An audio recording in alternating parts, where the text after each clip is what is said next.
Hello बच्चों, let's see the question. The question says arrange the following carbonyl compound in increasing order of their reactivity in nucleophilic addition reaction.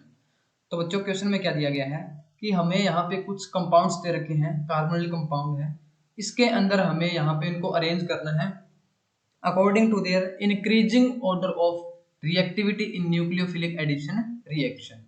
तो question को solve करते हैं बच्चों. की concept क्या है बच्चों?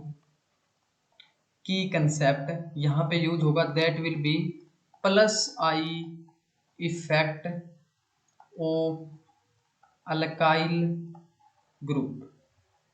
तो बच्चों यहाँ पे हमें दे रखा है कंपाउंड इथेनॉल दे रखा है, प्रोपेनॉल दे रखा है, प्रोपेनॉन दे रखा है एंड क्या दे रखा है बच्चों? ब्यूटेनॉन दे रखा है. तो यहाँ पे होगा क्या, जब हम इथेनॉल, ये क्या है बच्चों? इथेनॉल, उसके बाद में क्या है बच्चों? प्रोपेनल, उसके बाद में क्या होगा बच्चों? प्रोपेनॉन,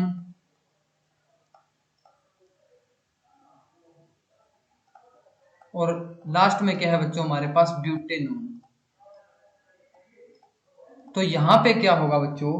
यहाँ पे जब हम इथेनॉल से यहाँ पे ब्यूटेनॉन की तरफ मूव करते हैं तो जो इलेक्ट्रॉन डेंसिटी है जो कार्बोनिल ग्रुप की है वो क्या करती है बच्चों? इंक्रीज करती है. Electron density on carbonyl carbon increase. ये किस कारण इंक्रीज करती है बच्चों? Due two plus I effect of alkyl group. तो बच्चों यहां पे क्या होगा, जो अल्काइल ग्रुप यहाँ पे अटैच्ड है उसकी जो प्लस आई इफेक्ट के कारण जो कार्बोनिल कंपाउंड है हमारे पास, उसके जो कार्बन है उस पे इलेक्ट्रॉन डेंसिटी इंक्रीज कर जाएगी. तो बच्चों अगर उसके ऊपर इलेक्ट्रॉन डेंसिटी इंक्रीज कर जाती है तो अटैक ऑफ न्यूक्लियोफाइल है वो क्या हो जाता है? स्लो हो जाता है. ठीक है बच्चों, अगर इलेक्ट्रॉन डेंसिटी कार्बन पे क्या हो गई? इंक्रीज हो गई, तो जो न्यूक्लियोफाइल का बच्चों अटैक है वो क्या हो जाएगा? स्लो हो जाएगा. तो यहां से हमारे पास जो रिएक्टिविटी का जो ऑर्डर निकलेगा बच्चों वो क्या होगा बच्चों? वो होगा हमारे पास सबसे ज्यादा किसके अंदर होगी? इथेनॉल के अंदर.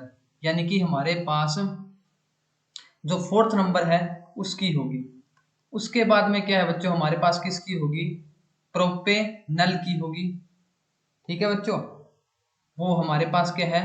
थर्ड नंबर पे दे रखा है. उसके बाद में सेकंड नंबर पे क्या है बच्चों? हमारे पास प्रोपेनॉन है. उसके बाद में क्या है? ब्यूटेनॉन है. That is fourth number. तो यहाँ पे इसका जो मेन जो कॉन्सेप्ट रहेगा वो रहेगा आपका, जैसे जैसे अल्काइल ग्रुप बढ़ेगा और हम बोल सकते हैं कि जो अल्काइल ग्रुप का जो प्लस आई इफेक्ट है वो बढ़ेगा तो हमारे पास इलेक्ट्रॉन डेंसिटी कार्बोनिल जो कार्बन है उस पर इंक्रीज हो जाएगी, जिसकी वजह से जब न्यूक्लियोफाइल अटैक करेगा एडिशन रिएक्शन के अंदर वो स्लो हो जाएगा और उसकी रिएक्टिविटी है वो स्लो हो जाएगी. तो इथेनॉल के अंदर क्या है बच्चों? रिएक्टिविटी सबसे ज्यादा होगी. उसके बाद में प्रोपेनल, उसके बाद में प्रोपेनॉन और फिर ब्यूटेनॉल. तो इसका जो करेक्ट आंसर आ जाएगा बच्चों that will be A. I hope you understood it well. Thank you.